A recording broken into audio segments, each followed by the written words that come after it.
One study showed that what kids ask of parents the most, they thought it was going to be more time or whatever. They said kids want their parents to be less stressed.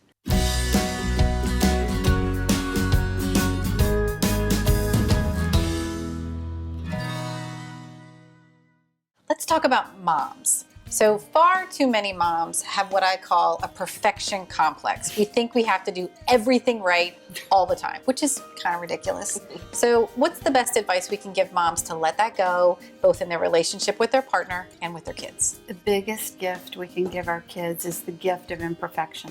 We as moms are straddling a canyon. We're on the precipice with our right foot in our families and our left foot in our careers. And if we stretch just the littlest bit further, we're going to fall in. That's the picture of maternal perfectionism today. And I really know it because I've got 2 teens with learning differences. So I practice triage. Just like in ER, I take the first things first, I stay in the moment. And I love my kids, which we all do, but I try not to bring the pressure out because they get pressure at school from their coaches, from their teachers, from their friends. If we're there for them and try to be good enough moms, not shouldering guilt, not shouldering burden, creating memories instead of GPAs, I absolutely promise you that a year from now, our children are not going to be remembering what was on the report card. They will remember being with you, building a snowman, creating a sand castle. That, I think, is how to get out of perfection.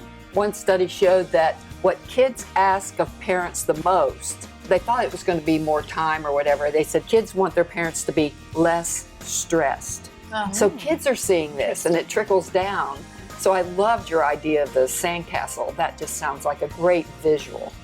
Yeah, if I'd say 3 things, I'd say partnering, prioritizing, and pretending. First of all, you need a partner. And it doesn't have to be a love partner or a husband or a wife. It can be, girlfriends, or you can't do this alone. It was never intended to do it alone. And the second one is prioritizing. Some things in life you can do anytime. Some things you could only do once. This is it. Pretend it's perfect.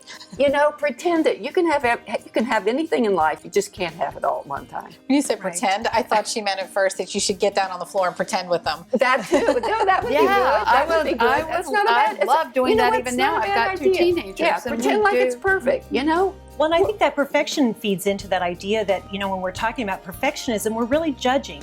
And to allow our children to just try it and fail if necessary, but still keep the judgment to yourself.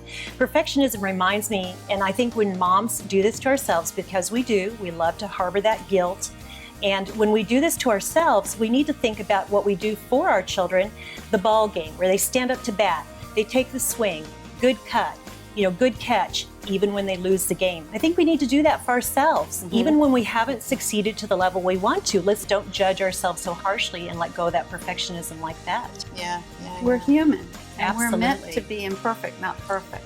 That has nothing to do with an abusive relationship. But if it's a normal, healthy relationship, our kids are going to forgive us our mistakes. Must we not forget? Kathy, I love the part where you talk about memories.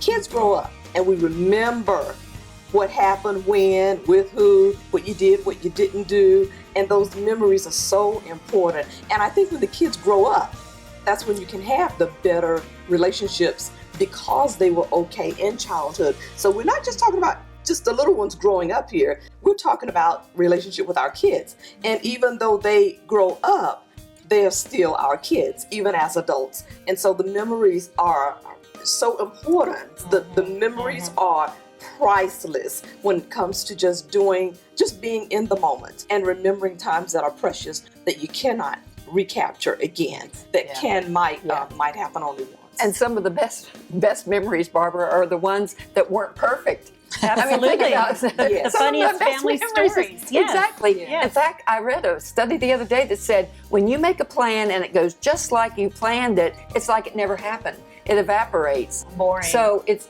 so perfect. Mechanical. It's highly overrated. And those of us who are perfectionists, tend to expect perfection in others. So and we true. know what Yes, pressure that yes. puts on But I on think kids. perfectionism to some degree is very adaptive. It causes us to strive for more, strive for better.